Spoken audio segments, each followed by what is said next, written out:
Kehinde sá àfẹ́sọ́nà rẹ̀ ṣàkàṣàkà pẹ̀lú àdá nítorí pé ìyẹn lòun ò fẹ́ mọ́. Iléeṣẹ́ ọlọ́pàá ìpínlẹ̀ Ondo ti ń wá ọmọkùnrin kan tí wọ́n pe orúkọ rẹ̀ ní Kehinde Ọlánipẹ̀kun báyìí. Ṣe la gbọ́ pé Kehinde lọ sílé àfẹ́sọ́nà rẹ̀ tí wọ́n fẹ́ra wọn láti ọdún 3 sẹ́yìn. Ó tilẹ̀kùn mọ́, ó sì bẹ̀rẹ̀ sí ní ṣaládàá ní gbogbo ara. Ọjọ́ Monday ọjọ́ 2 oṣù kẹwàá ọdún yìí níṣẹ̀lẹ̀ náà ṣẹlẹ̀ nílùú Ọ̀wọ̀ nípínlẹ̀ Ondo.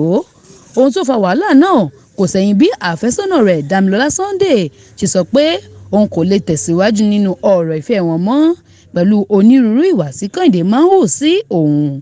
Ó ní kò sí ìfọ̀kànbalẹ̀ nínú àníyàn ìfẹ́ ọlọ́dún 3 náà. Ìdí nìyí tó sì fi pinnu pé kí wọ́n máa lọ lọ́tọ̀ọ̀tọ̀. Ọ̀rọ̀ tí Damilọlá sọ yìí ni kò dùn mọ́ Kehinde nínú tó fi lọ bá a nílé pẹ̀lú àdá. Ó sì sá yànnàyànnà kódà kò jẹ́ kí àwọn ará àdúgbò súnmọ́ Damilọlá láti ràn án lọ́wọ́.